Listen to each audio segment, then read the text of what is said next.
Hello, everyone. Today is Monday, January 17th, 2022.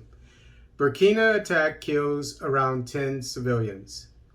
This article is taken from The Guardian. At least 10 civilians have been killed in an attack blamed on jihadists in northern Burkina Faso, an area in the grip of a 6-year insurgency, security sources said Sunday.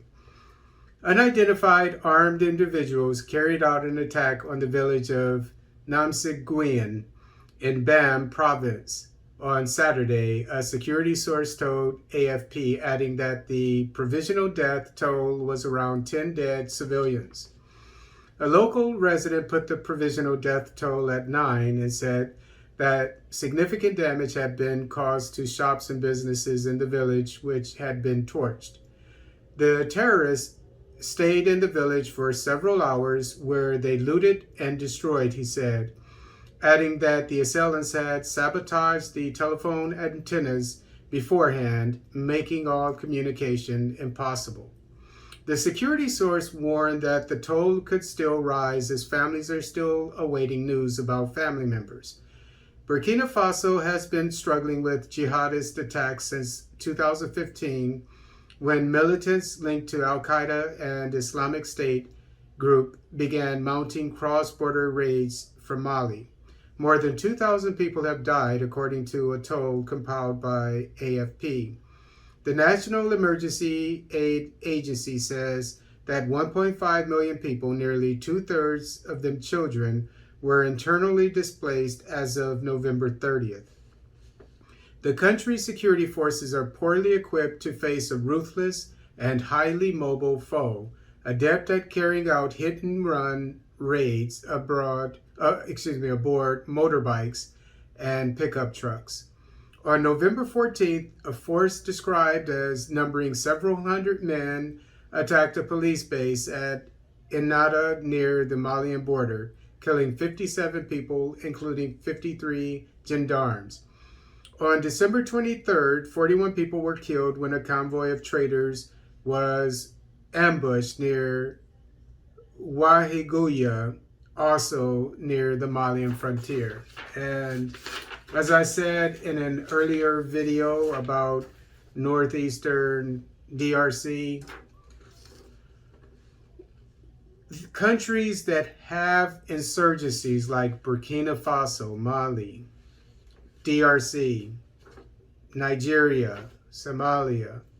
The reason why the insurgencies are remaining and that the local governments, militaries, police forces are not able to extinguish them is because of budgetary constraints.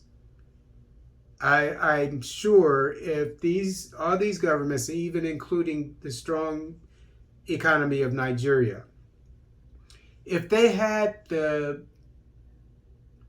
millions, if not billions of dollars it would take for their own governments to do it alone, on their own, they would hire more troops, more police officers, more intelligence personnel, CIA type people who could figure out these things, buy more drones, invest in security equipment, cameras, etc., and headquarters where they're monitoring all this stuff. They would, believe me, they know it. They would do it.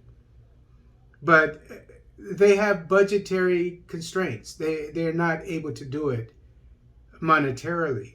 So what I have been crying for is for the African nations that are at peace, like Botswana, Angola, Liberia, at the moment. I'm not talking about 10 years from now when these insurgencies will reach these countries, but at the moment that are at peace, no insurgencies, they need to volunteer their troops to go to these countries and bring peace and security to their fellow African nations.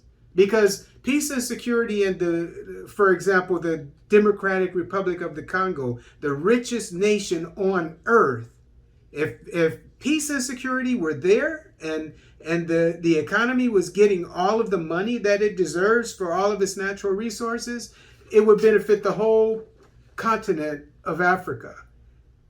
So, as this article said, these people are running amok, these insurgents, because there aren't any security forces to stop them. So that's what I have to say about this, and I'm going to continue to say it until people, heads of state, generous ones and Pan-Africanist ones, do what Kagame is doing. I'm not saying that Paul Kagame is a Pan-Africanist. I'm not saying that. But what he's doing by volunteering his troops to go to CAR and Mozambique to fight the insurgency, when he doesn't have one in his own country, probably because he's a military man and he knows, from what I've heard about Rwanda, it's a very secure place. I would imagine there are troops and police everywhere. I'm just going to guess that because of the area that he's in, and there's not an insurgency.